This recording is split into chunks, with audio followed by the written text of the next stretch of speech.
Kenapa harus anak baik dan anak sepintar ini yang ternyata jadi korban gitu.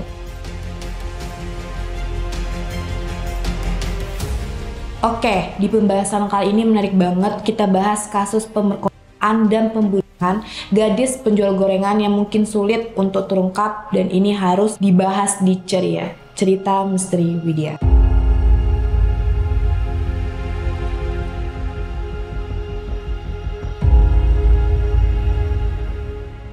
Gadis penjual gorengan keliling di Padang Pariaman, Sumatera Barat atau Sumbar ditemukan meninggal terkubur dalam kondisi tangan terikat dan tanpa busana pada tanggal 8 bulan 9 2024. Meninggalnya korban berinisial NKS yang berusia 18 tahun itu masih menjadi teka-teki hingga saat ini. Sebelumnya korban dilaporkan hilang selama 3 hari. Ia tak kembali ke rumah setelah berjualan gorengan keliling kampung pada Jumat tanggal 6 bulan 9 2024. Hingga kini polisi masih mencari pelaku pembunuhan tersebut. Sebelum lanjut, buat teman-teman nih yang belum subscribe, boleh di subscribe, aku hitung ya. 1, 2, 3, subscribe, jangan gak subscribe. Dan kalau teman-teman juga mau donasi, linknya ada di deskripsi ya. Oke.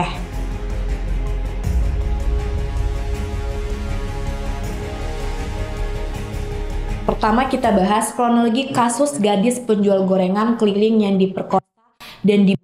Kronologinya pada waktu itu hari Jumat sore, ya seperti biasa Nia berjualan gorengan keliling dari jam 4 sore sampai jam 6. Namun pada waktu itu hingga jam 8 malam Nia belum juga sampai di rumahnya.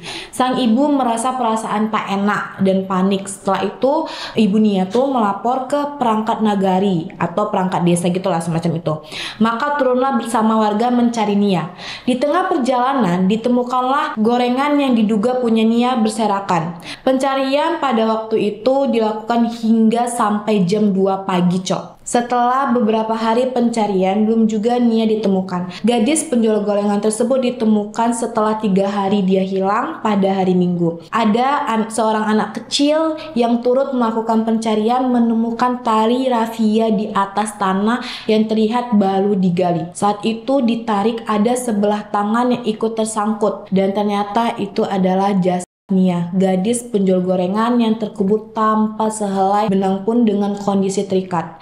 Dan itu hanya berjarak 500 meter dari rumahnya, Cok. Bagi kalian perempuan di luar sana harus sangat-sangat hati-hati. Jadi takut gitu gak sih buat kita jadi parno kalau sekarang tuh banyak banget kejahatan yang mungkin bisa merenggut nyawa kita sendiri. Semoga Nia husnul khotimah. Kenapa sih cowok sekarang tuh jahat-jahat banget, kayak udah gak ada tempat aman buat perempuan. Oke, lanjut.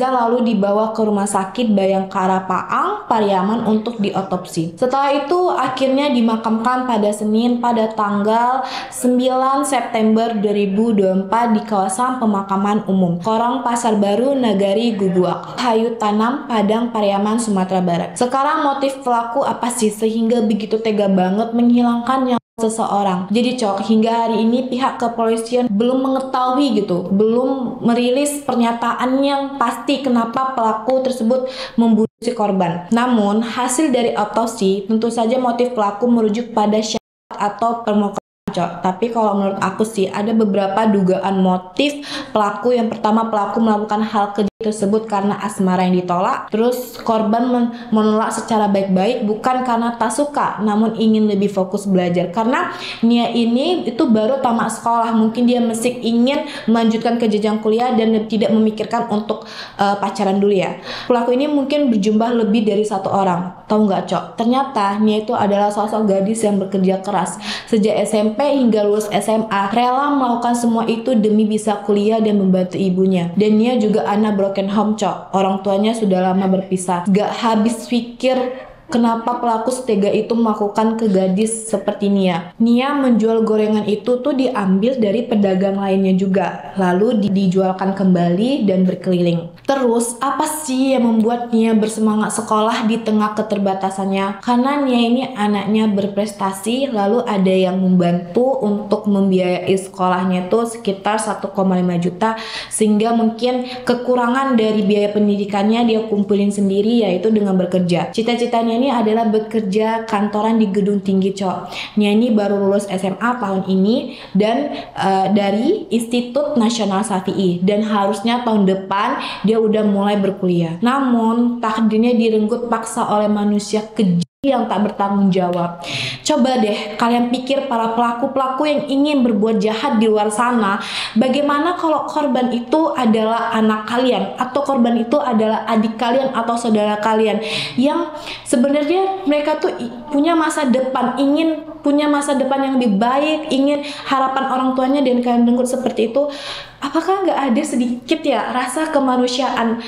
Kalian tuh manusia tuh diciptakan oleh Tuhan dengan pikiran supaya kalian bisa berpikir hal-hal yang kalian lakukan itu tuh baik atau enggak. Jadi bagi kalian di sana, tolong yang ingin melakukan tindakan jahat, coba berpikir lagi, jangan sampai ada korban seperti Nia selanjutnya. Nia ini juga pinter dalam bahasa asing, dan selama sekolah dia tuh selalu masuk organisasi OSIS dan pernah mengikuti silat. Emang manusia bejat sih pelakunya. Setidaknya kalau mau begituan mending sama Elsie lah ya.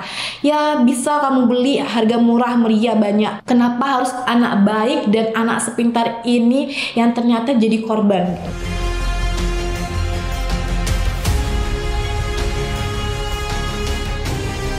Ternyata guys, jalan pulang yang dilalui Nia selama menjualkan gorengan itu sepi banget.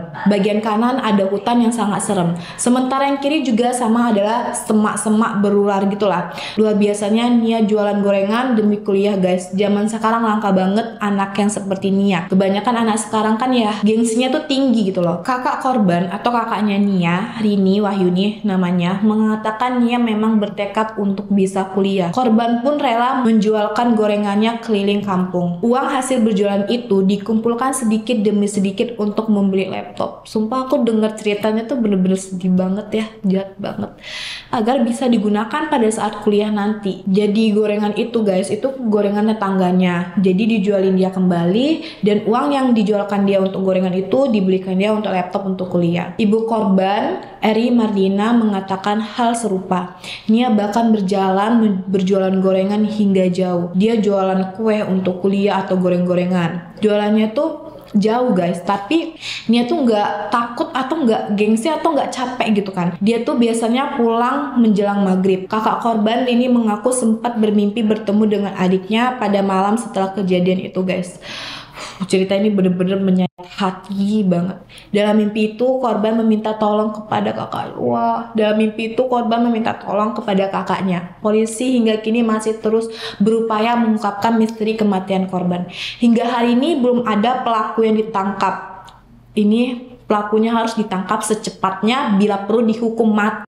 Fakta terbaru dari kasus pembunuhan Nia di Pariaman, Padang, Sumatera Barat terus bertambah. Polisi menemukan kaos lengan panjang yang berwarna hitam yang terakhir dipakai korban saat berjualan gorengan sebelum ditemukan meninggal. Barang bukti tersebut ditemukan berkat bantuan unit anjing pelacak K9 dari Direktorat Samapta Polda Sumatera Barat pada Selasa pada tanggal 10 September 2024. Lokasi penemuan baju Nia berada di aliran sungai di dekat tempat kejadian perkara atau TKP di Kayu Tanam, Padang, Pariaman. Anjing pelacak juga berhasil memetakan jalan yang dapat diakses terduga pelaku pembunuhan menuju jalur jalan utama Padang Bukit Tinggi untuk melarikan diri dari TKP. Sebelum penemuan ini, polisi sudah menemukan barang bukti lain berupa kain, payung, sandal, jepit, hijab, dan nampan dagangan milik Nia di dekat lokasi korban terkubur pada hari Minggu tanggal 8 September 2024. Keberadaan kekasih Nia, gadis penjual gorengan, dikuak sahabatnya. Sempat dicurigai bahwa kabur, tapi diketahui pacarnya rumahnya cukup lumayan jauh dari korban. Yoke Aulia, sahabat Nia, mengungkapkan keberadaan pacar almarhum. Menurut Yoke, Nia memang memiliki kekasih, namun berhubungan jarak jauh alias LDR. Sementara di daerah tersebut, Yoke menyebutkan Nia tidak ada dekat sama pria lain. Yoke juga mengatakan kalau Nia Kurniasari adalah sosok yang mudah bergaul dengan siapa saja. Tetangga korban yang merupakan langganan gorengan milik Nia, Putri, pun menceritakan reaksi pacarnya saat mengetahui peristiwa itu. Menurut Putri, kondisi pacarnya hancur. Ya mungkin mendengar kekasihnya sudah wafat atau meninggal. Ya dia patah hati ya guys. Mendengar kekasihnya di apalagi sebelumnya banyak yang menuduhnya membawa kabur Nia. Gimana nggak hancur mendengar kekasihnya meninggal secara tidak wajar. Ya, semoga kasus ini cepat terungkap. Untuk keluarga Nia, semoga lebih diberikan kelapangan dada dan kesabaran. Dan untuk Nia, semoga meninggalnya dalam keadaan husnul khotimah. Dan aku yakin Tuhan tidak tidur. Kalian para pelaku yang melakukan kejahatan keji terhadap Nia mungkin sekarang belum ditemukan. Tapi aku yakin polisi Indonesia akan segera cepat menemukan kalian. Di dunia kalian akan kena hukuman, mungkin di akhirat nanti kan akan lebih kena hukuman oleh Tuhan Yang Maha Esa. Untuk kalian perempuan di sana, aku reminder untuk jaga diri. Ya walaupun kita udah berpakaian dengan sangat baik atau sopan, yang namanya laki-laki brengsek atau namanya penjahat memang tidak memandang bulu. Tapi semoga kita selalu dilindungi oleh Tuhan, dijauhi dari hal yang tidak diinginkan. Oke, segitu aja cerita dari aku. Terus ikutin cerita aku next lainnya, konten-konten aku next lainnya. Dan jangan lupa like, comment, and subscribe. See you. Bye-bye.